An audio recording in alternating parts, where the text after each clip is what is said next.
자, 세월호 피해자 지원 예산이 제대로 쓰여지고 있는지 관련해서 간단히 질문을 좀 드리겠습니다.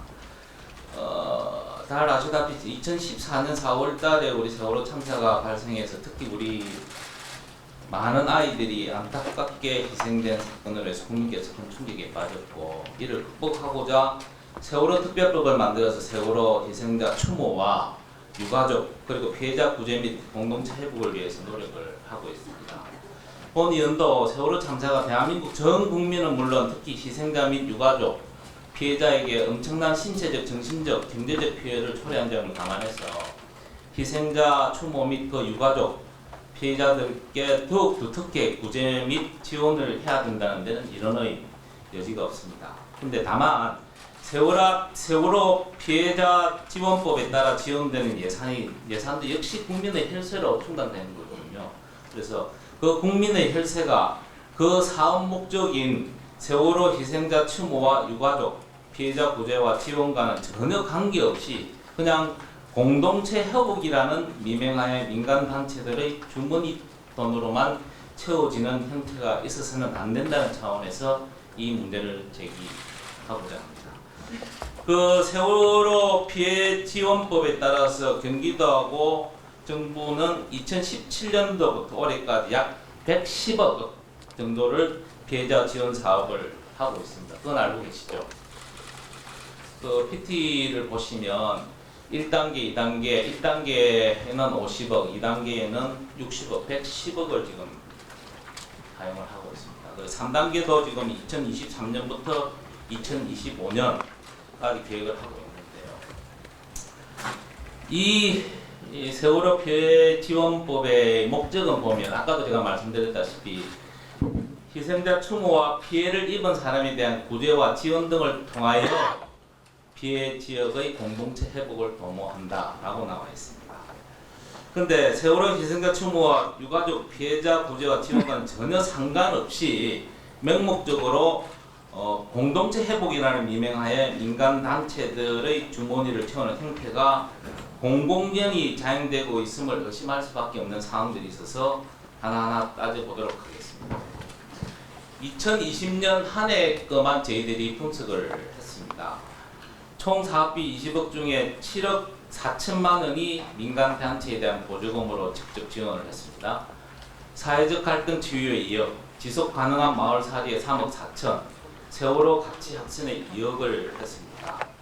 그 공모를 해서 총 36개 개별 사업이 선정되어서 지금 진행하고 있는데요. 저희들이 분석을 해본 결과에 보면 그 36개 개별 사업 중에서 9개 사업 정도는 법의 목적에 부합하는 것으로 보이나 나머지 27개 사업은 세월호와는 전혀 관계없이 시민단체나 민간단체에 지원한 것으로 보입니다.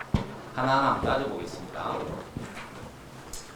먼저 사회적 갈등 치유 공모 사업 5개입니다. 이게 2억이 지원됐는데요.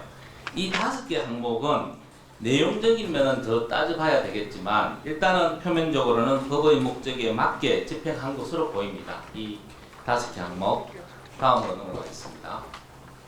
두 번째, 지속 가능한 마을살이 공모 사업이 20개 3억 4천이 들어갔는데요. 빨간색으로 된 게 세월호와 관계없거나 예산 집행에 문제가 있는 단체로 저희들이 분석이 된 거고, 파란색은 세월호와 조금 관계가 있다 하는 항목입니다. 이 20개 중에 딱 5번 이 항목만 세월호와 좀 관계가 있고 나머지는 세월호와 전혀 관계가 없는 것으로 분석이 됩니다.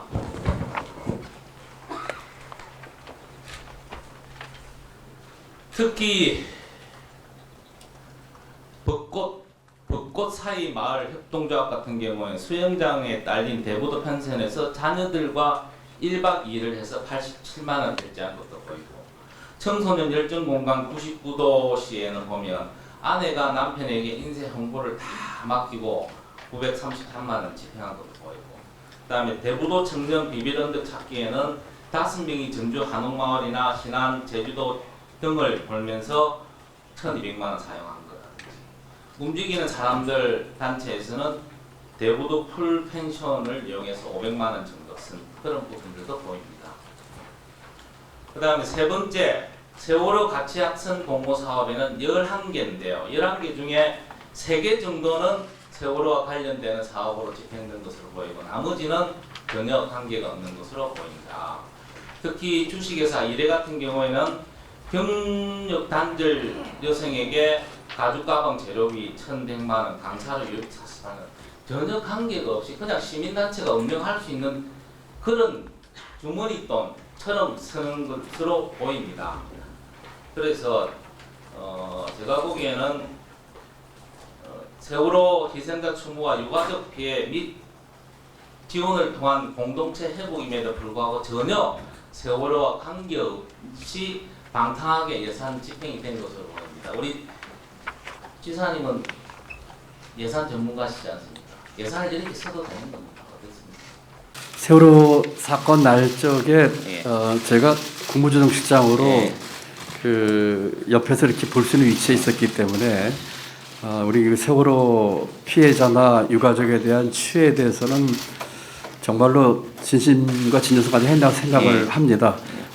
우리 의원님께서 지적하신 민간단체 보조금 사용에 대해서는 조금 더 사업 목적에 맞게 예산 집행됐는지를 봐야 한다고 생각을 예. 하고요. 예. 전반적으로는 이 피해자와 안산 시민에 대해서 좀 폭넓은 예. 대책 마련이 저는 필요하다고 생각하고 있습니다. 예. 그럼에도 불구하고 이 세월호 피해 지원 사업은 뭐냐면 법의 목적처럼 희생된 사람을 추모하고 신체적, 경제적, 정신적 피해를 입은 사람에 대한 지원을 통하여 공동체 회복을 도모하는 것으로 되어 있거든요. 그래서 그 부분은 좀 더 우리 엄격하게 해석을 해야 된다. 이 돈을 그냥 쓰라고 주는 돈이 아니지 않습니까? 국민의 혈세를 통해서 이 돈을 지원하는 건데 이렇게 주머니 돈이 삼지돈처럼 시민단체나 아니면 다른 단체에 대해서 그냥 너가 용돈처럼 쓰라라고 보내는 돈은 아니지 않습니까? 그죠?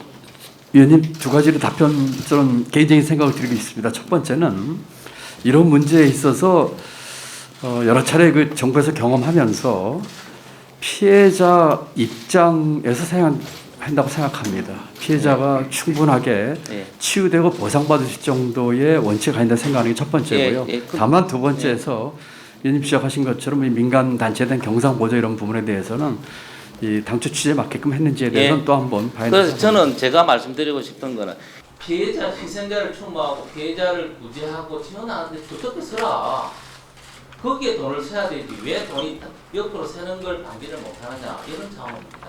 그런 차원에서 말씀드리고 나중에 보충 질의하면서 안산시가 직접 집행한 사업에 대한 간단히 말씀드리겠습니다. 네, 알겠습니다.